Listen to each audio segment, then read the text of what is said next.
إن الحمد لله نحمده ونستعينه ونستغفره ونعوذ بالله من شرور أنفسنا وسيئات أعمالنا. من يهده الله فلا مضل له ومن يضلل فلا هادي له، وأشهد أن لا إله إلا الله وحده لا شريك له، وأشهد أن محمدا عبده ورسوله.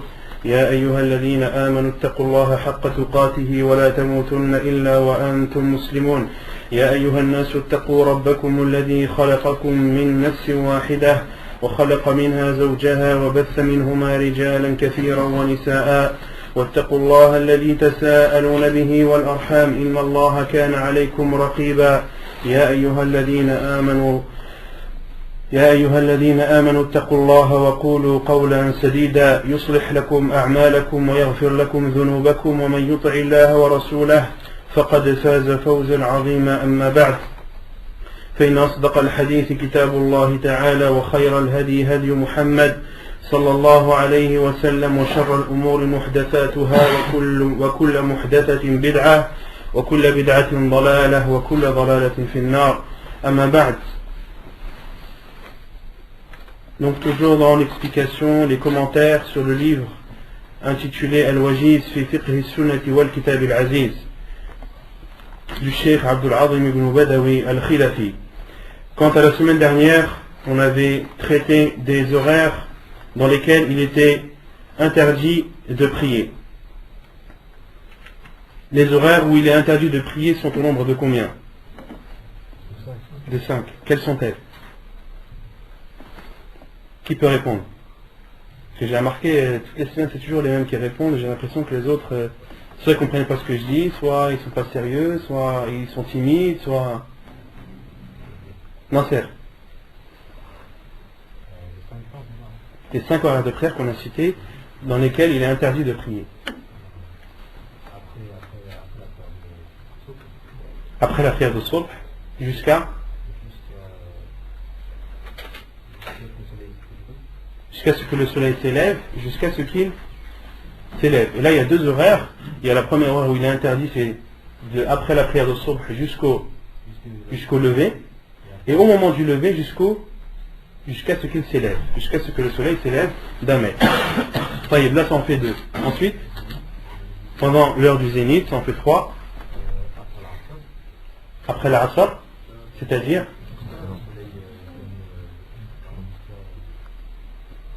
après la Asr, de suite après la Asr, à partir du moment où le soleil devient jaunâtre, à partir du moment où il est bas dans le ciel. D'accord, on avait cité le hadith que Aïcha radiallahu anha disait que le prophète alayhi salam n'avait jamais délaissé 2 rak'at après salat al-asr chez elle. D'accord, il y a un autre hadith où le prophète sallam naha anis salat ba'da al-asr illa wa shams murtafi'ah. Et ensuite, et pendant le coucher du soleil, et juste avant le coucher du soleil, jusqu'à ce qu'il se couche. Et on avait expliqué pourquoi il était interdit de prier durant ces horaires. Notamment, on avait cité le hadith de Amr ibn Abasa, où le prophète lui a explicité dans les détails quand est-ce qu'il devait prier et quand est-ce qu'il devait s'abstenir de prier et pourquoi est-ce qu'il était interdit de prier pendant ces horaires bien précises. Et on avait dit qu'il y avait 2 choses qui étaient exemptées de ces interdictions. On avait dit qu'il y avait un laps de temps et un endroit. Le laps de temps qui est exempté de l'interdiction, quel est-il? Non. Le jour du Jumu'ah. C'est-à-dire le Jumu'ah, qu'est-ce qui est exempté pendant le Jumu'ah? T'as le droit de prier, c'est-à-dire. T'as le droit de prier quand? Le Jumu'ah c'est grand, c'est un jour. Ouais, pendant que l'imam, jusqu'à ce que l'imam sorte. Voilà, pendant le zénith. Il est autorisé de prier le vendredi à l'heure du zénith. Alors, c'est ça qu'il faut préciser. L'heure qui est exemptée, c'est l'heure de Zawal pendant le jour du vendredi. C'est cet horaire qui est exempté. Et quelle est la preuve qu'on a le droit de prier pendant cet horaire?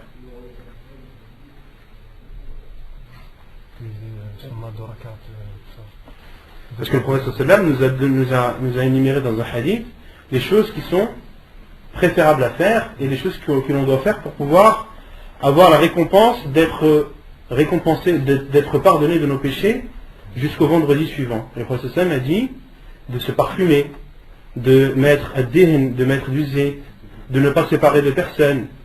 Et le prophète sallam a dit وَيُصَلِّ مَا كَتَبَ اللَّهُ لَهُ, et qu'il prie ce qu'Allah subhanahu wa ta'ala lui aura permis de prier. Autrement dit, avant la prière du vendredi. Or la prière du vendredi, elle commence quand? À l'heure de Dhuhr, après le zawal. Même s'il y a un khilaf des savants à ce sujet, mais l'heure de Dhuhr, l'heure de Jumu'ah en général, elle commence après le zawal, pendant l'heure de Dhuhr. Autrement dit, le prophète alayhi salam nous a autorisé de prier juste avant le Dhuhr, c'est-à-dire pendant le zawal. Et on a aussi cité la parole des salaf, entre autres la parole de Omar ibn Khattab radiyallahu anhu, qui dit Ce qui nous interdisait de prier, c'était la venue de l'imam. أيوة خروج الإمام يمنع الصلاة وخطبته تمنع الكلام. La sortie de l'imam interdit la prière et son sermon interdit la parole. Et les savants ont dit le jour du vendredi, ce qui interdit de prier, ce n'est pas le zawal, ce n'est pas le zénith, mais c'est la sortie de l'imam. Et donc ça c'est l'horaire qui est exempté de l'interdiction. Et quant au lieu, à l'endroit qui est exempté, la Mecque. On avait cité le hadith du prophète sallallahu alayhi wa sallam, qui dit Abd Manaf la tamna'u ahadan tafa bi hadha al-bayt wa salla fi ayyati sa'atin min laylin aw nahar. Ô enfant de Abd Manaf, n'interdisez à personne de faire le tawaf ni de prier dans quelle que soit l'heure de jour ou de nuit. D'accord? Et on a dit qu'il y a un khilaf des savants. Des savants ont compris que prier dans ce hadith, c'est-à-dire de faire rak'atayn après le tawaf. Et d'autres savants ont dit que le prophète sallallahu alayhi wa sallam a dit tawafa wa salla, fait le tawaf et prie. N'interdisez à personne qui fait le tawaf et qui prie. Donc qui prie en général. D'accord? Il y a deux explications des savants. À vous de choisir celle dans laquelle vous êtes le plus apaisé.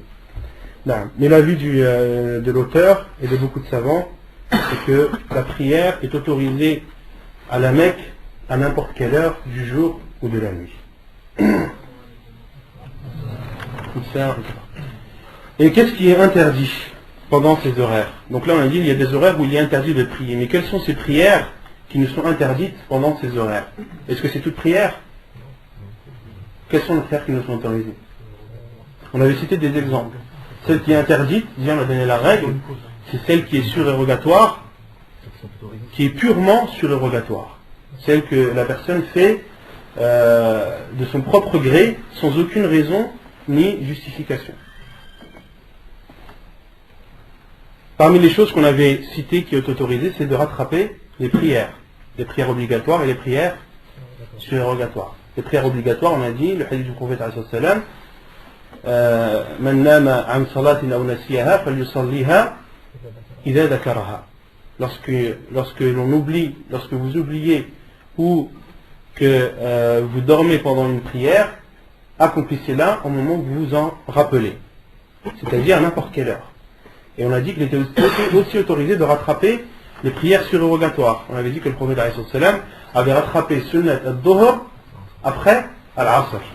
On avait aussi cité le hadith de Bilal radiyallahu anhu qui a informé le prophète sallam lui informe qu'il a entendu le bruit de ses pas dans le paradis et il lui a demandé quel est l'acte que tu fais dans lequel tu espères le plus la récompense d'Allah. Et Bilal radiyallahu anhu lui a répondu que l'acte qu'il faisait dans lequel il espérait le plus la récompense d'Allah, c'est qu'après avoir fait ses ablutions, il accomplissait des prières, et ceci à n'importe quelle heure du jour ou de la nuit. D'accord? On avait aussi cité le hadith du prophète sur Tahiyat al-Majid, إذا دخل أحدكم المسجد فلا يجلس حتى يصلي ركعتين. Donc, on avait dit que le cheikh avait cité ces exemples, avait cité ces prières à titre d'exemple et non à titre de restriction. C'est-à-dire que les savants ont généralisé en disant que les prières qui ont une cause, sont autorisées à n'importe quelle heure du jour ou de la nuit, à partir du moment où elle a une cause. Et après l'apparition de l'aube et avant la prière de l'Fajr. Quelle est la preuve? C'est vrai ça qu'il est interdit de prier après Toulou al-Fajr? Juste après le Fajr. Juste après. Juste après le Fajr et avant la prière de Soubh. T'as le droit de... Par exemple, t'es arrivé, l'imam prie Salat, tu rentres avec eux et tu peux rattraper après Salat Sunnat al-Fajr. Non, moi je parle du laps de temps, à partir du moment où l'aube est apparue jusqu'à la prière de Soubh. Le prophète ne priait que de... Voilà. Le prophète sallallahu alayhi wa sallam ne priait que 2 rak'at. Le prophète sallallahu alayhi wa sallam ne priait que 2 rak'at. Et les savants ont déduit qu'il n'est pas permis, sauf pour une cause, de prier en ce laps de temps plus que 2 rak'at. Pourquoi? Car le prophète sallallahu alayhi wa sallam a dit لِيَبْلُغَ شَاهِدُكُمْ غَائِبَكُمْ لَا تُصَلُّوا بَعْدَ الْفَجْرِ إِلَّا سَجْدَتَيْنِ. Que celui qui est absent informe, que celui qui est présent informe celui qui est absent, ne priez après Al-Fajr, c'est-à-dire après l'apparition de l'aube, que 2 prosternations, c'est-à-dire 2 rak'at, 2 unités de prière. On avait aussi parlé de l'interdiction de prier lorsque l'appel à la prière a lieu, c'est-à-dire au moment où l'imam fait takbirat al-ihram. On avait dit que le prophète sallallahu alayhi wa sallam a dit إِذَا أُقِيمَتِ الصَّلَاةُ فَلَا صَلَاةَ إِلَّا الْمَكْتُوبَةَ. Et le prophète alayhi salam, les savants ont expliqué la parole du prophète alayhi salam, إِذَا أُقِيمَتِ الصَّلَاةُ, lorsque la prière est appelée, c'est-à-dire lorsque l'imam s'apprête à faire takbirat al-ihram. فَلَا صَلَاةَ إِلَّا الْمَكْتُوبَةَ. Point de prière hormis la prière obligatoire. Ensuite, on avait exposé le problème de celui qui entre à la mosquée et accomplit 2 rak'at du salut de la mosquée, et à ce moment il y a l'iqama. Qu'est-ce que la personne doit faire? Différents avis. Quels sont-ils? Il y a combien d'avis? 3 avis. Là. Le premier, c'est qu'on arrête la prière avec l'imam. Le premier, c'est de couper la prière et de suivre l'imam. D'accord? Pourquoi? C'est quoi la preuve? Point de prière hormis la prière obligatoire. Ça, c'est le premier avis. Ensuite, le deuxième, c'est l'avis de Cheikh Al-Utaymin qui dit que lorsque on a fait une raka'a dans... Ça, c'est dit déjà l'avis généraux, et après, dans l'avis le plus sûr, il y a 2 avis aussi. Mais le deuxième avis, c'est de finir... Le deuxième avis, c'est de finir la prière. Pourquoi? C'est quoi la preuve? وَلَا تُبْطِلُوا أَعْمَالَكُمْ. Allah subhanahu wa ta'ala dit وَلَا تُبْطِلُوا أَعْمَالَكُمْ. N'annulez pas vos actes. C'est-à-dire, lorsque vous entreprenez un acte, lorsque vous avez commencé quelque chose, ne l'annulez pas. D'accord? Et le troisième avis? Non. Dans le troisième avis, il y a 2 avis. Dans le troisième avis, il y a 2 avis. Non. C'est quoi déjà le troisième avis? C'est le fait qu'une personne aura pas fait salat dès que... Non, le troisième avis, c'est quoi? En général. Il faut préciser. Donc le premier avis, il faut couper.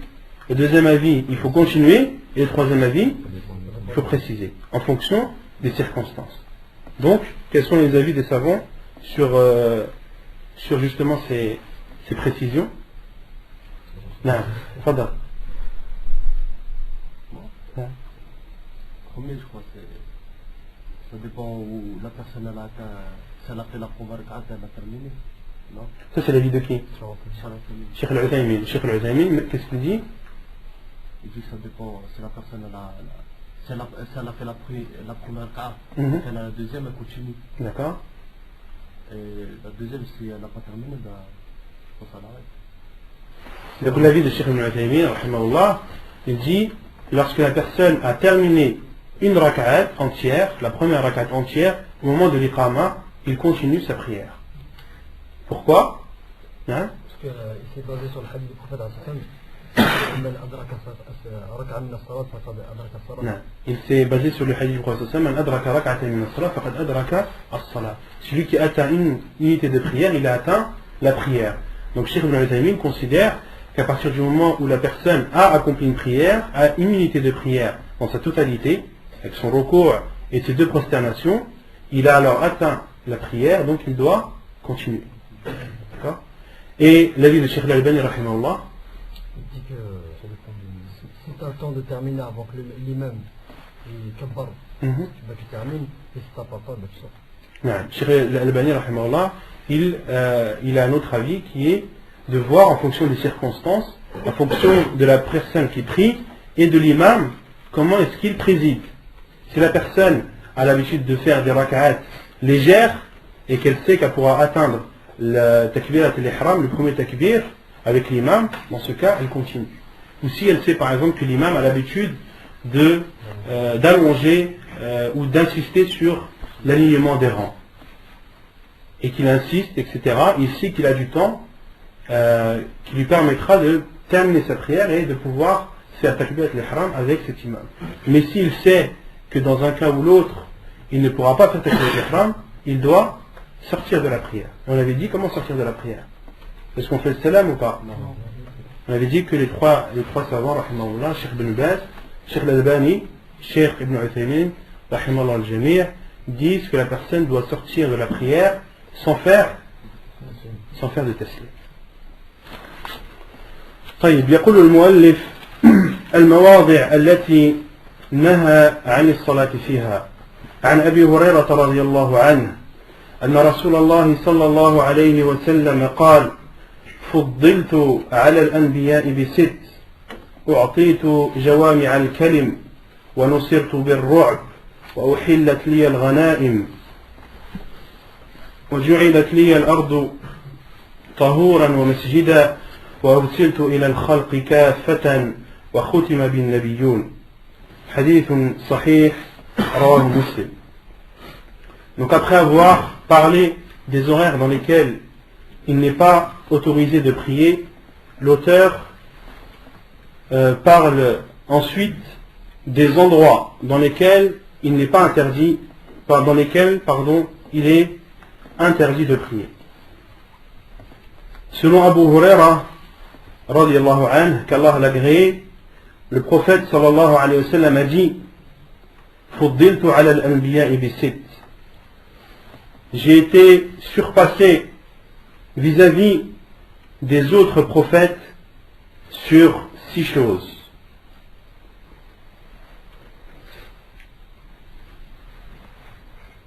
Et le prophète alayhi salatu wassalam, lorsqu'il parle ainsi, lorsqu'il dit j'ai été privilégié vis-à-vis des autres prophètes, le Nabi sallallahu alayhi wa sallam applique ici le verset où Allah subhanahu wa ta'ala dit وَأَمَّا بِنِعْمَةِ رَبِّكَ فَحَدِّثْ. Et sur le bienfait d'Allah sur toi, parle et annonce son jour. Et le prophète alayhi salatu wassalam a été privilégié sur les autres prophètes alayhi wassalam de plus que 6 choses. Le prophète sallallahu alayhi wa sallam dans ce hadith a cité ces 6 choses à titre d'exemple. Mais quant aux choses dans lesquelles le prophète alayhi sallam a été privilégié par rapport aux autres prophètes, elles sont extrêmement nombreuses.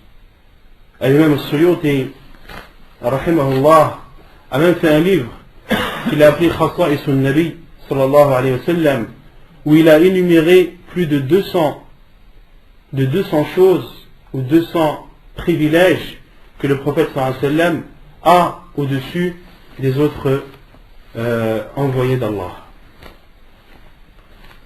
Le prophète alayhi salatu wassalam, Allah subhanahu wa ta'ala a fait son éloge. Allah subhanahu wa ta'ala a fait l'éloge de sa langue en disant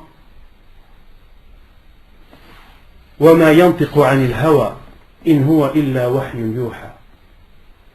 Allah subhanahu wa ta'ala a fait l'éloge de la langue du prophète alayhi salam en disant il ne parle pas en suivant ses passions, mais il parle, mais sa parole est révélation. Et Allah subhanahu wa ta'ala a fait l'éloge du cœur du prophète alayhi salam lorsqu'il a dit ma kadhaba al-fu'adu ma ra'a. Et le cœur n'a pas menti dans ce qu'il a vu.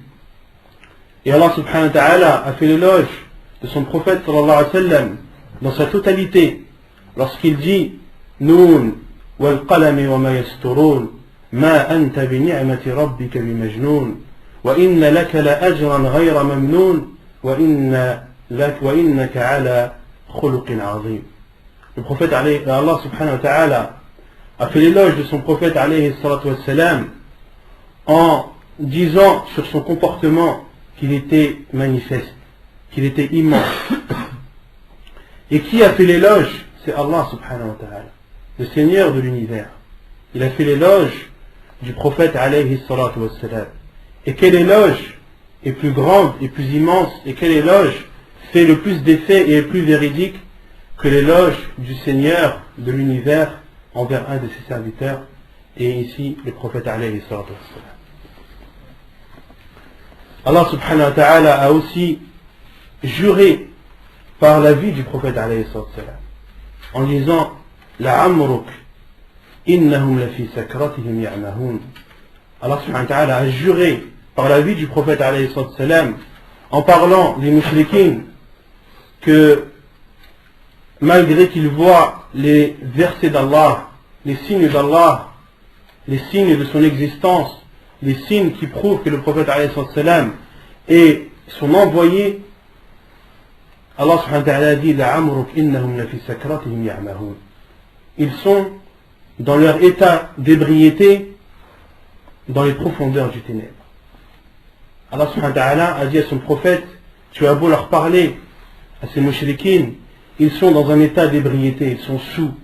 Tu as beau leur parler, les paroles que tu leur dis ne leur feront aucun effet. Ils vont te demander des preuves, ils vont te demander des miracles, mais cela n'atteindra pas leur cœur. Et Allah subhanahu wa ta'ala n'a jamais appelé le prophète alayhi salam dans le Coran par son nom, contrairement aux autres prophètes. Allah subhanahu wa ta'ala dit Ya Ibrahim, Allah subhanahu wa ta'ala dit Ya Nuh, Allah subhanahu wa ta'ala dit Ya Isa. Mais quant à notre prophète alayhi salam, il ne l'a appelé qu'en disant Ya ayyuhan nabi, ô toi le prophète, Ya ayyuhan rasoul, ô toi l'envoyé. Allah subhanahu wa ta'ala a aussi parlé du prophète alayhi salam en disant Subhanalladhi asra bi'abdihi, il l'a appelé par son serviteur. Gloire à celui qui a fait l'ascension de son serviteur. Allah subhanahu wa ta'ala a appelé Muhammad sallallahu alayhi wa sallam son serviteur. Et c'est le seul des envoyés dans le Coran dans lequel il est appelé ainsi. Pourquoi est-ce que j'insiste sur ce sujet? Comme vous connaissez l'actualité de ces temps-ci, des mécréants qui ont osé insulter et se moquer de notre prophète alayhi salatu wassalam. J'ai donc jugé bon de faire un petit rappel sur notre prophète alayhi salatu wassalam, sur ses bienfaits, sur ses caractéristiques, sur l'amour que l'on doit avoir envers lui et sur l'amour que ses compagnons radiyallahu anhum avaient pour lui.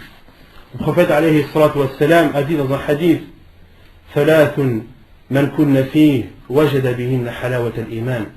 Trois choses, lorsqu'elles sont chez une personne, il goûte à la douceur de la foi. An yakuna Allah wa rasuluhu ahabba ilayhi mimma siwahuma. Qu'Allah et son prophète soient plus aimés que quiconque. Wa an yuhibba al-mar la yuhibbuhu illa lillah. Et lorsque tu aimes une personne, ne l'aime que pour Allah. Wa an yakraha an yarji'a ila al-kufr ba'da an anqadhahu Allah illa kama yakrahu an yuqdhafa fi an-nar. Et qu'il déteste de retourner à la mécréance après qu'Allah subhanahu wa ta'ala l'en ait préservé, comme il déteste de se jeter dans le feu. Ces trois caractéristiques, lorsqu'elles sont chez une personne, il goûte à la douceur et il goûte à la douceur de la foi. Le prophète alayhi salam a commencé dans ce hadith An yakuna Allah wa rasuluhu ahabba ilayhi mimma siwahuma. Qu'Allah et son envoyé soient aimés de cette personne plus que quiconque autre. Et le prophète alayhi salam a dit aussi dans un autre hadith La yu'minu ahadukum hatta akuna ahabba ilayhi min walidihi wa waladihi wa an-nasi ajma'in. Le prophète sallam a dit ne sera véritablement croyant l'un d'entre vous jusqu'à ce que je sois aimé chez lui plus que ses parents, plus que ses enfants et plus que n'importe quiconque.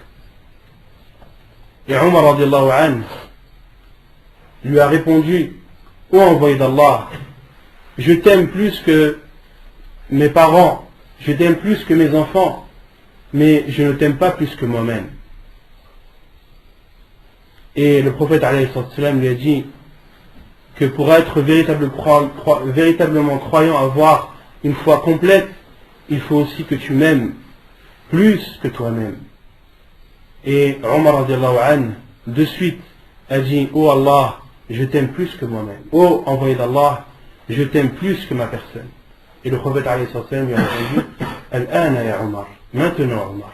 C'est-à-dire maintenant Omar, tu as atteint une foi complète. Et les compagnons du prophète alayhi salam aimaient énormément le prophète sallallahu alayhi wa sallam.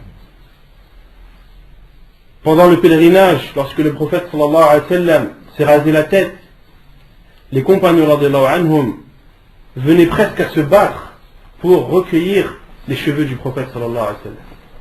Et le Nabi sallallahu alayhi wa sallam a donné la moitié de ses cheveux à Talha. Et lorsqu'il les a pris, radiallahu anhu, il a pleuré de joie. Il a pleuré de joie, pourquoi? Car il avait entre ses mains les cheveux du prophète alayhi salatu wassalam. Pour montrer à quel point il l'aimait et à quel point le prophète sallallahu alayhi wa sallam avait une grande importance dans leur cœur. Et Jabir ibn Samurah radiallahu anhu a dit: j'ai vu le prophète sallallahu alayhi wa sallam une nuit éclairée, c'est-à-dire une nuit éclairée par la pleine lune. Et Jabir ibn Samurah radiallahu anhu dit: je regardais la lune et je regardais le prophète sallallahu alayhi wa sallam qui était habillé d'une cape rouge. Et Jabir ibn Samurah a dit: Fawallahi, le prophète sallallahu alayhi wa sallam était plus beau que cette lune, que cette pleine lune. Radiallahu anhu. Et la plus grande musiba, le plus grand malheur qu'ait connu cette communauté, quel est-il? La plus grande musiba, c'est la mort du prophète sallallahu alayhi wa sallam. Le plus grand malheur qu'ait connu cette communauté, c'est la disparition de son envoyé sallallahu alayhi wa sallam. Et cela a fait beaucoup d'effet aux compagnons radiallahu anhum, car ils l'aimaient énormément, au point que Omar ibn al-Khattab radiallahu anhu a juré de couper la tête à celui qui osait dire que le prophète sallallahu alayhi wa sallam était mort. Il ne voulait pas y croire, radiallahu anhu. Et c'est là où Abu Bakr radiallahu anhu a pris les dessus et a dit: فمن كان يعبد محمدا فإن محمدا قد مات ومن كان يعبد الله فإن الله حي لا يموت. Abu Bakr radiallahu anhu a pris le dessus et a dit: celui qui adorait Muhammad, Muhammad est désormais mort, il est décédé. Mais quant à celui qui adore Allah, Allah subhanahu wa ta'ala, hayyun la yamut, il est le vivant qui ne meurt jamais. Et le prophète alayhi salatu wassalam, comme je l'ai dit précédemment, Allah subhanahu wa ta'ala a fait l'éloge de son comportement. Et a dit que ce comportement était immense. Le prophète sallallahu alayhi wa sallam, comme on a informé Allah en disant: لَقَدْ جَاءَكُمْ رَسُولٌ مِّنْ أَنفُسِكُمْ عَزِيزٌ عَلَيْهِ مَا عَنِتُّمْ حَرِيصٌ عَلَيْكُمْ بِالْمُؤْمِنِينَ رَءُوفٌ رَحِيمٌ. لَقَدْ جَاءَكُمْ رَسُولٌ مِّنْ أَنفُسِكُمْ. Un envoyé d'Allah est venu faisant partie de vous, c'est-à-dire faisant partie de votre tribu, faisant partie de vous-même, parlant votre langue, connaissant vos coutumes. لَقَدْ جَاءَكُمْ رَسُولٌ مِّنْ أَنفُسِكُمْ عَزِيزٌ عَلَيْهِ مَا عَنِتُّمْ. Il souffre lorsque vous souffrez. عَزِيزٌ عَلَيْهِ مَا عَنِتُّمْ حَرِيصٌ عَلَيْكُمْ.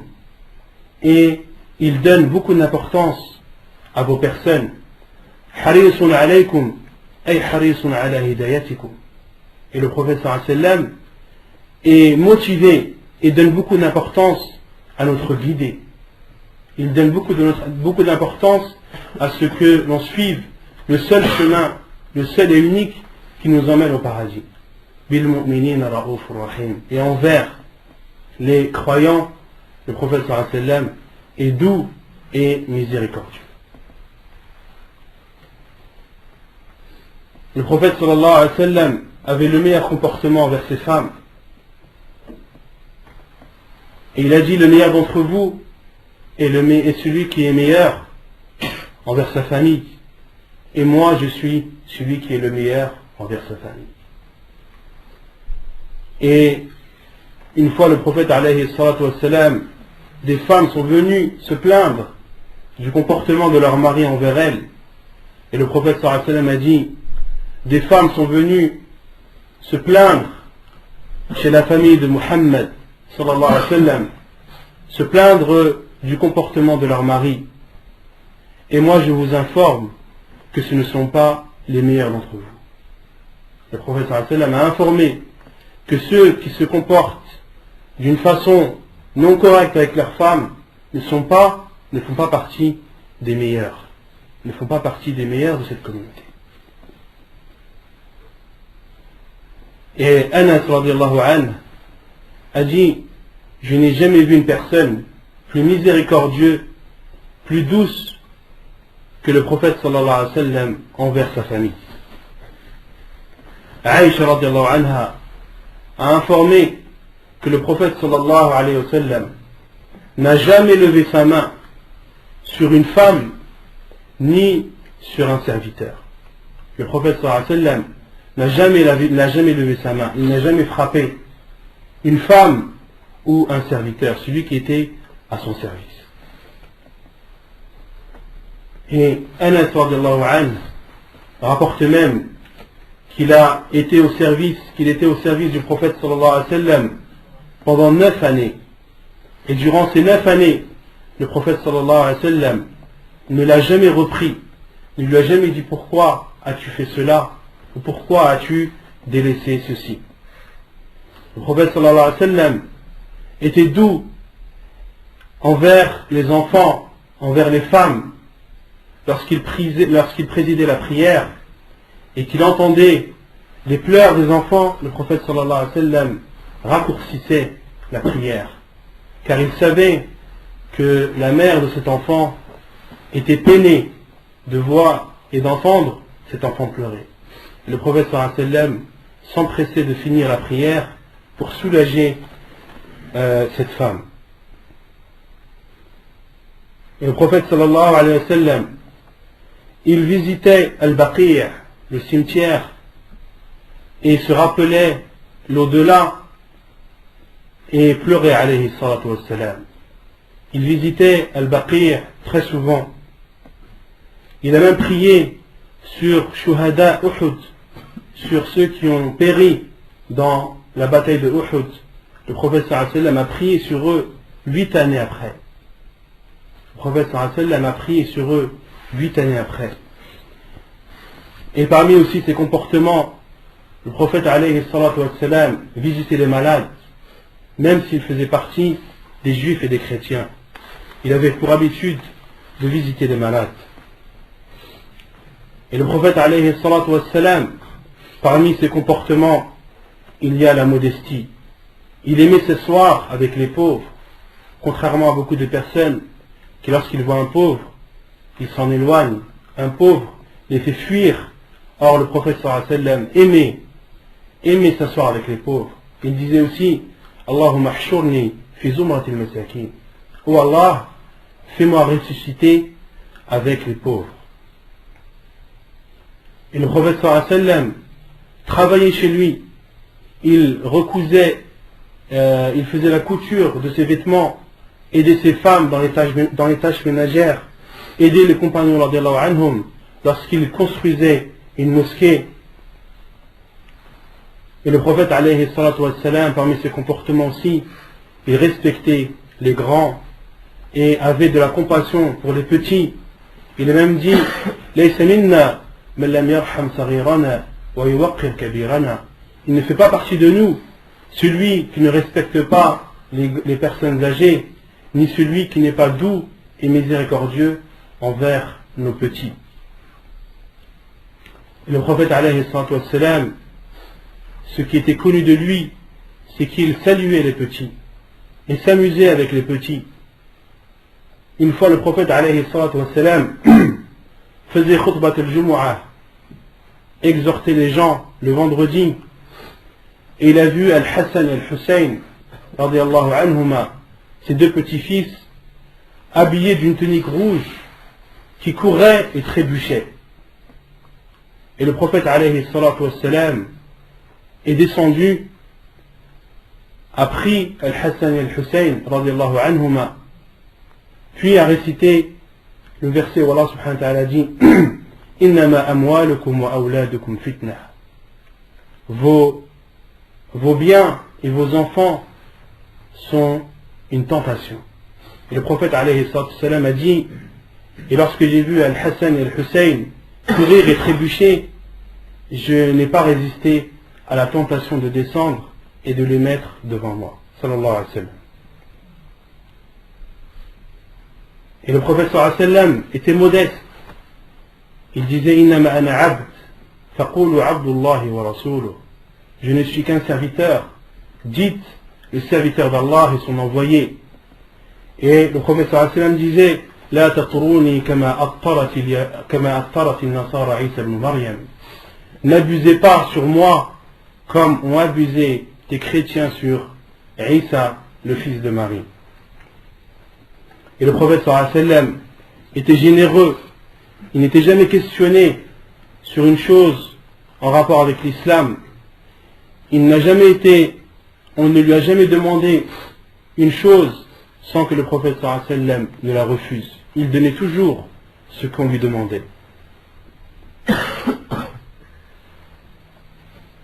Et également, chez lui, le prophète alayhi salatu wa sallam, كان يمر به هلال وهلال ولا يوقد في بيته نارا. Le prophète sallallahu alayhi wa sallam, il avait des lunes et des lunes qui passaient, c'est-à-dire des mois et des mois qui passaient, sans que le feu n'ait été allumé chez lui. C'est-à-dire sans qu'un repas n'ait été cuit ou n'ait été préparé dans sa maison sallallahu alayhi wa sallam. وكان طعامه الأسودان. Et son alimentation était l'eau et les dattes. Était l'eau et les dattes. Il y a même une fois où un homme est venu voir le prophète alayhi salatu wassalam, lui demandant de lui offrir à manger, comme cela est rapporté dans Sahih al-Bukhari. Et le prophète sallallahu alayhi wa sallam a fait le tour des maisons de ses femmes, radiyallahu anhun, et à chaque fois qu'il frappait à la porte de l'une d'elles, elle lui répondait, je n'ai que de l'eau. Le prophète sallallahu alayhi wa sallam a fait le tour des maisons de toutes ces femmes, et dans chacune de ces maisons, il n'y avait que de l'eau à manger et à boire.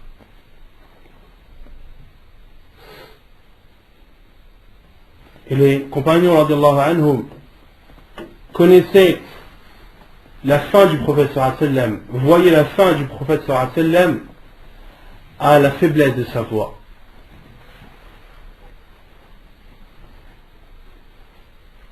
Autant de comportements qui sont plus que louables. Et Cheikh l'Islam Ibn Taymiyyah rahimahullah a dit ما حفظ على النبي صلى الله عليه وسلم كذبة واحدة ولا ظلمة واحدة. Il n'a pas été connu du prophète alayhi sallam, il n'a jamais été rapporté du prophète sallallahu alayhi wa sallam, ne serait-ce qu'un petit mensonge ou qu'une petite offense. Le prophète sallallahu alayhi wa sallam n'a jamais menti, ne serait-ce qu'un petit mensonge, kizbah, wala zulma, et une petite offense. Le prophète sallallahu alayhi wa sallam n'a jamais menti et n'a jamais offensé qui que ce soit. Il a pardonné à celui qui l'a ensorcelé. Il a pardonné à celle qui a mis du poison dans l'épaule de mouton que le prophète sallallahu alayhi wa sallam avait l'intention de consommer. Et le prophète sallallahu alayhi wa sallam était une personne souriante. Il souriait souvent, sallallahu alayhi wa sallam. Et, il ne riait jamais, comme disait Aïcha radiyallahu anha, lorsque le prophète sallallahu alayhi wa sallam riait, son rire, c'était un sourire. Le prophète sallallahu alayhi wa sallam ne faisait pas un rire comme l'on fait. Non, le prophète sallallahu alayhi wa sallam, lorsqu'il était content, lorsqu'il était joyeux, il souriait, sallallahu alayhi wa sallam. Et Jarir ibn Abdillah, radiallahu anhu, a dit, le prophète sallallahu alayhi wa sallam ne m'a jamais vu sans qu'il ne m'ait fait un sourire. À chaque fois que le prophète alayhi salatu wa sallam rencontrait Jarir ibn Abdillah, le prophète sallallahu alayhi wa sallam lui faisait toujours un sourire. Et Jarir ibn Abdillah n'avait pas le souvenir d'avoir vu ne serait-ce qu'une seule fois le prophète sallallahu alayhi wa sallam sans qu'il ait un sourire en face de lui. Et le prophète alayhi salatu wa sallam était une personne très belle physiquement et très forte, sallallahu alayhi wa sallam. Et l'odeur du prophète alayhi salatu wa sallam était d'une des meilleures odeurs connues chez les compagnons radiallahu anhum. Comme le dit Anas radiallahu anhu, je n'ai jamais senti un parfum ni une odeur meilleure que l'odeur du prophète alayhi salatu wa sallam. Et Sulaym radiallahu anha, qui est la mère de Anas ibn Malik radiallahu anhu, Sulaym, le prophète sallallahu alayhi wa sallam faisait souvent al-qaylula chez elle. Et le prophète alayhi salatu wa sallam était une personne qui transpirait beaucoup. Et une fois le prophète sallallahu alayhi wa sallam a fait une qaylula dans la maison de Sulaym, Sulaym radiallahu anha, et elle s'est approchée de lui et a asséché la sueur du prophète alayhi salatu wa sallam avec un bout de serviette ou de chiffon. Et lorsque le prophète alayhi salatu wa sallam l'a vu, lui a demandé, que fais-tu? Et Sulaym radiallahu anha lui a répondu, ô envoyé d'Allah, je vais le mélanger avec les parfums de la maison. La sueur du prophète alayhi sallam avait une odeur très parfumée et très agréable, sallallahu alayhi wa sallam, au point que Sulaym radiallahu anha prenait la sueur du prophète sallallahu alayhi wa sallam et la mélangeait au parfum qu'elle avait en sa possession afin d'avoir une meilleure odeur, afin que ces parfums sentent encore plus bon, mélangés à la sueur du prophète alayhi sallam. Et quant à ces miracles, les miracles du prophète alayhi sallam, ils sont innombrables. Les mouchriquins, au temps du prophète sallallahu alayhi wa sallam, lui ont demandé tant de miracles qu'ils en sont même venus à demander au prophète alayhi sallam de fendre la lune. Et lorsqu'ils ont demandé au prophète alayhi sallam de fendre la lune, le prophète alayhi sallam a fait un signe de sa main vers la lune, وَانْشَقَّ الْقَمَرُ. Comme Allah subhanahu wa ta'ala a dit, اقتربت الساعة وانشق القمر. L'heure approche et la lune s'est fendue. Au point que des compagnons radiallahu anhum m'ont dit, je voyais la montagne entre les deux bouts de la lune. Mais malgré cela, al-mushrikin, les associateurs, n'ont pas cru au prophète alayhi sallam et ont dit, il a ensorcelé nos yeux, ce n'est pas possible. Allons demander à des personnes qui étaient éloignées pour voir si elles aussi elles ont vu la même chose. Et lorsqu'ils sont partis s'informer, les gens ont aussi vu la lune se fendre, mais malgré cela, ils n'ont toujours pas cru. Comme Allah subhanahu wa ta'ala dit, innahum la fi sakratihim ya'mahun. Et le prophète alayhi sallam, parmi ses miracles, il prenait un peu de nourriture et nourrissait avec ce peu de nourriture une armée entière. Comme cela est arrivé dans une des batailles où les compagnons radiallahu anhum se plaignaient de la faim, et le prophète alayhi sallam, Anas radiallahu anhu, lui a apporté un peu de nourriture. Et le prophète alayhi sallam a invoqué sur cette nourriture l'armée entière a mangé, s'est rassasiée, et il restait encore du surplus. Parmi aussi les miracles du prophète alayhi salatu wassalam, la sortie de l'eau entre les doigts de sa main. Plus d'une fois, les compagnons radiyallahu anhum étaient en bataille et manquaient d'eau pour boire et pour se laver. Et le prophète alayhi salatu wassalam prenait une jarre où il y avait un peu d'eau, et les compagnons radiyallahu anhum voyaient l'eau sortir d'entre les doigts du prophète alayhi salatu wassalam, jaillir comme une rivière. Et lorsque les compagnons ont demandé combien étiez-vous, combien est-ce que cette eau à combien de personnes elle a pu servir, les compagnons radiyallahu anhum disaient, même si on était 100 000, même si on était 100 000, l'eau nous aurait suffi. Parmi aussi les miracles du prophète alayhi salam, lorsqu'il faisait la khutbah, son sermon, au-dessus d'un tronc de palmier, le prophète alayhi salam avait l'habitude de faire ses sermons et de monter dans un endroit élevé, et il avait pris pour habitude le tronc d'un palmier. Et lorsque ses compagnons radiyallahu anhum lui ont construit son minbar, la première fois que le prophète alayhi salam est monté sur son minbar, les compagnons radiyallahu anhum ont entendu des gémissements, ont entendu des pleurs, et ils voyaient que ces pleurs et ces gémissements provenaient de ce tronc de palmier.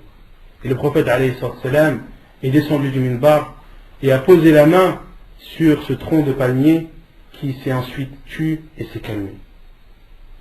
Ce n'est pas seulement les hommes qui aimaient le prophète alayhi salam, mais aussi les arbres, les pierres, les animaux aussi. Les animaux comme les chameaux. Un homme est venu se plaindre au prophète alayhi salam de la dureté de son chameau, qu'il ne voulait pas que l'on monte dessus, qu'il ne voulait pas se laisser guider. Il est parti se plaindre au prophète alayhi salam. Et le prophète sallam s'est rendu à l'endroit où stationnait ce chameau, et le chameau a accouru vers le prophète alayhi salam en versant des larmes. Et le prophète sallam a posé sa main au niveau de ses oreilles et a compris que ce chameau était offensé par son propriétaire, et a demandé à son propriétaire d'être plus doux et plus miséricordieux envers son chameau. Et une fois, Al-Ansar, les habitants de Médine, sont venus vers le prophète alayhi salam se plaindre d'un chameau qui était extrêmement agressif. Et le prophète sallam leur a dit: Qumu, levez-vous. Et le prophète sallam s'est empressé d'aller à l'encontre de ce chameau qui était réputé pour être dur et coriace. Et lorsqu'il est entré dans l'enclos, les Ansar ont eu peur pour le prophète alayhi salam. Ils ont dit: oh envoyé d'Allah, nous n'avons plus de contrôle sur lui. Et le prophète sallam a vu ce chameau accourir vers lui et se prosterner devant lui. Ce chameau s'est prosterné devant le prophète alayhi salam. Et Al-Ansar ont dit: oh envoyé d'Allah, cet animal qui n'a pas de raison se prosterne devant toi, laisse-nous, nous qui avons la raison, se prosterner devant toi. Et le prophète alayhi salam a dit qu'il n'est pas légiféré à un homme de se prosterner devant un homme. Et si j'avais autorisé à quelqu'un de se prosterner devant une autre personne, j'aurais ordonné à la femme de se prosterner devant son mari, vu les grands droits qu'il a sur elle. Et le prophète alayhi salam, une fois est sorti pour faire ses besoins, il n'avait rien pour se protéger, pour se cacher, hormis deux arbres qui étaient éloignés l'un des autres. Et le prophète alayhi salam leur a ordonné de se joindre, et les deux arbres se sont joints et ont caché le prophète alayhi salam pendant qu'il faisait ses besoins. Et lorsqu'il a terminé, il leur a ordonné de se séparer et de se diviser. Et alors les deux arbres se sont divisés et ont laissé le chemin au prophète alayhi salam. Abdullah ibn Mas'ud radiallahu anhu dit: nous mangeons avec le prophète sallallahu alayhi wa sallam et nous entendions la nourriture faire le tasbih. Nous entendions la nourriture dire Subhanallah, Subhanallah, Subhanallah. De même que le prophète alayhi salatu wa sallam, une fois, était assis avec ses compagnons radiallahu anhum, parmi eux Abu Bakr, Omar, Uthman radiallahu anhum, et le prophète sallallahu alayhi wa sallam avait des pierres devant lui. Il les a pris dans sa main, et à ce moment, lorsqu'il les a pris, les compagnons radiallahu anhum ont entendu le tasbih, ont entendu ces pierres faire et dire la gloire d'Allah subhanahu wa ta'ala. Puis le prophète sallallahu alayhi wa sallam les a posées et a dit à Abu Bakr de les prendre. Abu Bakr radiallahu anhu les a prises et elles se sont mis à faire le tasbih. Puis Abu Bakr les a posées, Omar radiallahu anhu les a prises et ces pierres faisaient le tasbih. De même pour Uthman radiallahu anhu. Et Ali radiallahu anhu rapporte et dit que nous étions avec le prophète sallallahu alayhi wa sallam à la Mecque et nous marchions, et à chaque fois que nous avions devant nous un arbre ou une montagne, et bien cet arbre ou cette montagne disait Assalamu alayka ya Rasulallah.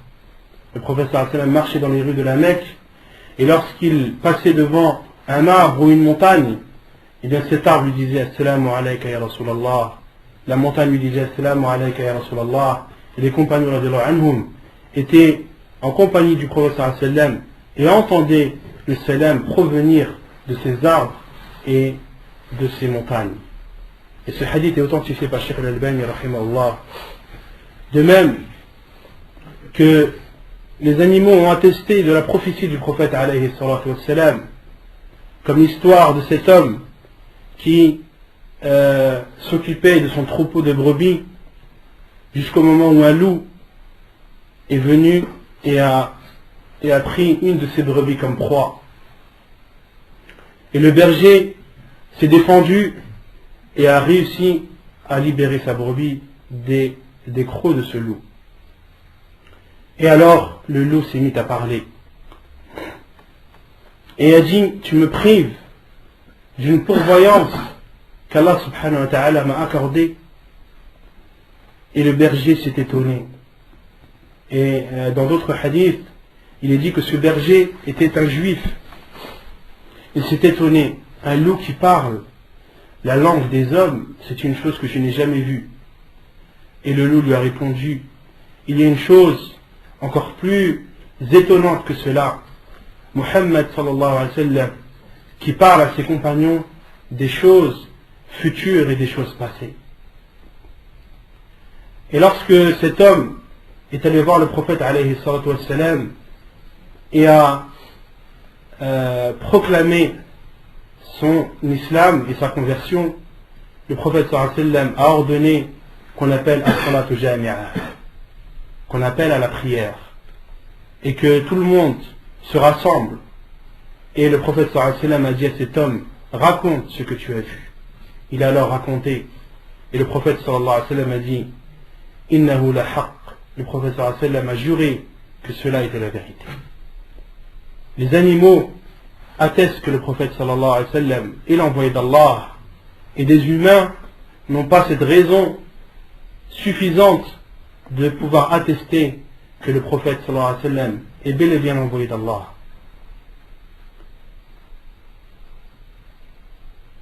De même que lorsque le prophète alayhi salatu wassalam mangeait avec ses compagnons et qu'il mangeait l'épaule d'un mouton, le prophète sallallahu alayhi wa sallam a aussitôt dit à ses compagnons: abstenez-vous de manger, car l'épaule vient de m'informer qu'elle est empoisonnée. Et c'était une juive qui avait empoisonné le prophète alayhi salatu wassalam. Et lorsque le prophète sallallahu alayhi wa sallam lui a dit: pourquoi tu fais cela? Elle lui a dit: je savais très bien que si tu étais l'envoyé d'Allah, tu n'aurais pas consommé ce poison. Et si tu étais un menteur, Allah nous aurait épargné de toi. Et cette épaule a informé le prophète sallallahu alayhi wa sallam qu'elle était empoisonnée. De même que le prophète alayhi wa sallam avait le don de guérison par la grâce d'Allah. Lorsque Ali radiallahu anhu avait une conjonctivite, le prophète sallallahu alayhi wa sallam a déposé de sa salive sur ses yeux et ils sont guéris de suite après. De même que Ibn Nu'man radiallahu anhu, dans une des batailles, a été atteint à l'œil. Son œil pendait sur sa joue. Les compagnons du prophète alayhi salam voulaient le sectionner et enlever cet œil. Mais avant, ils sont partis voir le prophète sallallahu alayhi wa sallam pour lui demander son avis. Est-ce qu'il devait enlever l'œil ou pas?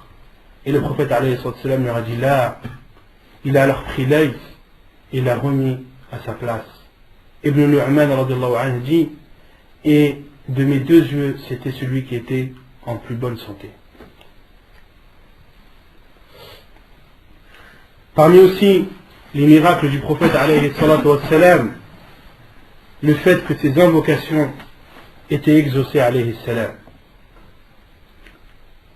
On parlait tout à l'heure de Sulaym radiallahu anha. Elle a dit une fois au prophète sallallahu alayhi wa sallam, Ya Rasulallah, khadimuka Anas, ud'u Allah lah.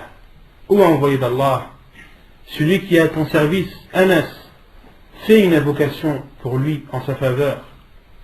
Et le prophète sallallahu alayhi wa sallam a dit, Allahumma akthir malah wa waladah wa barik fima ataytah. Et Allah subhanahu wa ta'ala, le prophète sallallahu alayhi wa sallam a dit, Ô Allah, bénis son argent ou fructifie son argent, fait qu'il soit riche et fait qu'il ait beaucoup d'enfants et bénis-le dans son argent et dans ses enfants. Et Anas radiallahu anhu a dit Fawallahi kathura mali. Anas radiallahu anhu a dit, je jure par Allah que j'avais beaucoup d'argent. Fawallahi, et il a juré aussi en disant que je compte à l'heure actuelle mes enfants et mes petits-enfants, et ils sont plus d'une centaine. Radiallahu anhu. De même que le prophète alayhi salatu wassalam a invoqué en disant Allahumma a'izz al-islam bi ihda ou bi ahadi hadayn al-rajulayn Abu Jahl ou Umar ibn al-Khattab. Le prophète sallallahu alayhi wa sallam a dit, oh Allah, donne la puissance à l'islam à travers l'un de ces deux hommes, Abu Jahl ou bien alors Umar ibn al-Khattab, qui était à l'époque non musulman, qui ne s'était pas encore converti. Et le prophète sallallahu alayhi wa sallam a dit, renforce l'islam par celui de ces deux hommes que tu aimes le plus. Et Allah subhanahu wa ta'ala a aimé le plus Omar ibn al-Khattab. Ibn Mas'ud radiallahu anhu a dit, nous avons connu la puissance et la gloire et nous avons cessé de la connaître depuis la conversion de Omar ibn al-Khattab radiallahu anhu. De même que le prophète alayhi salam a invoqué en faveur d'Ibn Abbas radiallahu anhu, il lui a dit, Allahumma faqihu fi d-din wa allimhu at-ta'wil.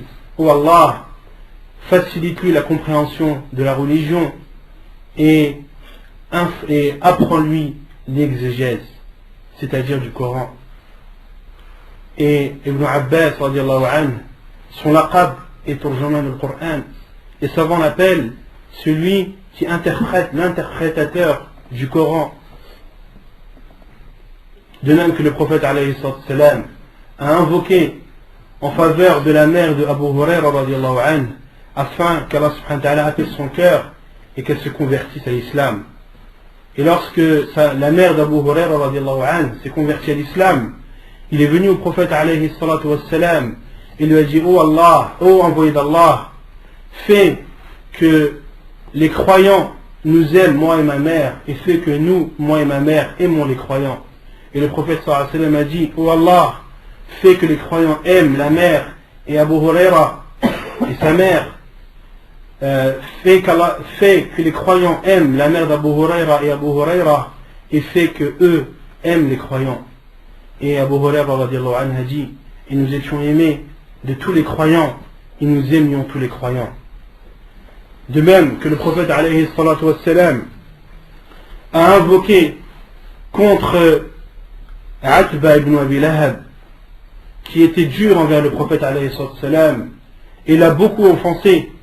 Le prophète sallallahu alayhi wa sallam lui a dit, Allahumma sallit alayhi kalban min kilabik. Oh Allah, mets sur lui, ou mets sur ses traces, ou fais-le poursuivre par un chien parmi tes chiens. Et Utbah ibn Abi Lahab a été dévoré par un lion. De même que le prophète alayhi salatu wassalam, lorsqu'il priait à la Mecque devant la Kaaba, Abu Jahl, une idée lui est venue par la tête de verser sur le prophète alayhi salatu wassalam les boyaux d'une chamelle qui avait été égorgée la veille. Et a demandé à l'un de ses partisans d'attendre que le prophète alayhi salatu wassalam se prosterne et de prendre ses boyaux et de le verser sur lui. Chose qu'il a faite lorsque le prophète alayhi salatu wassalam était prosterné devant son Seigneur. Des boyaux de la chamelle qui avait été égorgée la veille ont été versés sur lui. Et un compagnon radiallahu anhu raconte cette scène et il ne pouvait pas agir. Et un compagnon du prophète alayhi salatu wassalam est parti informer Fatima, la fille du prophète sallallahu alayhi wa sallam, qui s'est empressée d'aller à la rencontre de son père alayhi salam et d'enlever de son dos tous ces boyaux, tout ce sang, et a insulté les mouchriquins qui étaient en train de se moquer du prophète sallallahu alayhi wa sallam, de rigoler, de ricaner, de bouger dans tous les sens. Et le prophète sallallahu alayhi wa sallam a terminé sa prière et a élevé sa voix, a dit Allahumma alayka bi Quraysh, en élevant sa voix. Et lorsque Abu Jahl et ses partisans ont entendu l'invocation du prophète sallallahu alayhi wa sallam, ils se sont abstenus de rigoler, car ils avaient peur des invocations du prophète alayhi salam. Et parmi les spécificités du prophète alayhi salam, c'est qu'Allah subhanahu wa ta'ala lui a donné la victoire par la peur. Comme on va citer dans le hadith, les mouchriquins qui étaient éloignés du prophète alayhi salam d'une distance d'un mois, Allah subhanahu wa ta'ala a donné la victoire à son prophète uniquement par la peur qu'avaient ses ennemis de lui. Et le prophète sallallahu alayhi wa sallam a dit Allahumma alayka bi Quraysh, Allahumma alayka bi Abi Lahab, Allahumma alayka bi Abi Jahl. Et le prophète sallallahu alayhi wa sallam en a énuméré 7. Et le compagnon qui rapporte ce fait a dit Fawallahi, je jure par Allah que j'ai vu les cadavres de ceux-là gisaient pendant la bataille de Badr. La bataille de Badr qui était la première bataille de l'islam.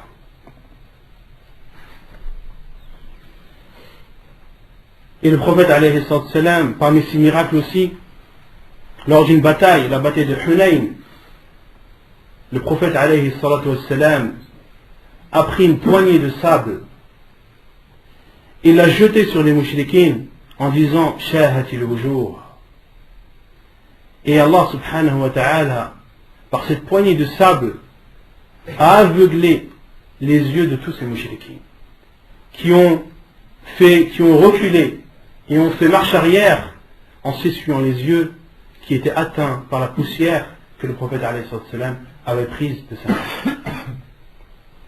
Autant de miracles, autant de bienfaits du prophète alayhi salam qui nous montrent à quel point il est important à nos yeux, à quel point nous devons l'aimer alayhi salam au-dessus de toute personne, et que nous devons en aucun cas accepter que quiconque se moque de lui alayhi salam. Et Allah subhanahu wa ta'ala a dit dans le Coran en parlant à son prophète alayhi salam Inna kafaynaka al-mustahzi'in الذين يجعلون مع الله إلها آخر فسوف يعلمون. Nous t'avons épargné de ceux qui se moquent de toi, ceux qui font ou qui prennent des divinités en dehors d'Allah, ils sauront bientôt. وَلَقَدْ نَعْلَمْ أَنَّهُ يَضِيقُ صَدْرُكَ بِمَا يَقُولُونَ. Allah subhanahu wa ta'ala parle à son prophète alayhi salam, et nous savons que ton cœur est dérangé, que ta poitrine est rétrécie par les paroles de ces personnes. وَلَقَدْ نَعْلَمُ أَنَّهُ يَضِيقُ صَدْرُكَ بِمَا يَقُولُونَ فَسَبِّحْ بِحَمْدِ رَبِّكَ وَكُن مِنَ السَّاجِدِينَ. Allah subhanahu wa ta'ala lui dit, glorifie Allah et fais partie de ceux qui se prosternent. فَسَبِّحْ بِحَمْدِ رَبِّكَ وَكُن مِنَ السَّاجِدِينَ وَاعْبُدْ رَبَّكَ حَتَّى يَأْتِيَكَ الْيَقِينُ. Et adore ton Seigneur jusqu'à ce que la mort te parvienne. Et Allah subhanahu wa ta'ala dans ce verset a informé qu'il avait épargné le prophète alayhi salatu wassalam de tous ceux qui pouvaient se moquer de lui. Et les mufassiroun ont dit que ceux qui se sont moqués du prophète alayhi salatu wassalam étaient au nombre de 5. Et Jibril alayhi salam est venu vers le prophète sallallahu alayhi wa sallam et a détruit ces 5 personnes qui avaient osé se moquer du prophète alayhi salatu wassalam. Il en est ainsi pour tous ceux qui osent par la suite se moquer de notre prophète alayhi salatu wassalam. Ils risquent de mourir très durement. Et ces personnes, nous les appelons l'islam avant tout. Et c'est une chose que malheureusement on néglige d'appeler les non-musulmans à l'islam. C'est une chose que l'on doit prendre en considération, car la récompense est énorme. De guider une personne est meilleur que de donner un aumône, une chamelle rouge qui était au temps du prophète alayhi salam, le plus précieux des bijoux. Nous appelons ces personnes à embrasser l'islam et à se repentir de ces gestes et de ces moqueries qu'ils ont fait à l'encontre de notre prophète alayhi salatu wassalam. Nous demandons à Allah subhanahu wa ta'ala soit de les guider ou bien alors de briser leur dos.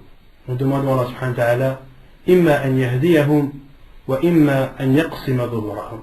Nous demandons à Allah subhanahu wa ta'ala soit de les guider ou bien alors de briser leur dos, car ils ont porté atteinte à la meilleure des créatures qui est connue ce monde, la meilleure des personnes qui a marché sur terre est le prophète alayhi salatu wassalam. ونكتفي بهذا القدر صلى الله وسلم وبارك على نبينا محمد وعلى آله وصحبه أجمعين وآخر دعوانا الحمد لله رب العالمين.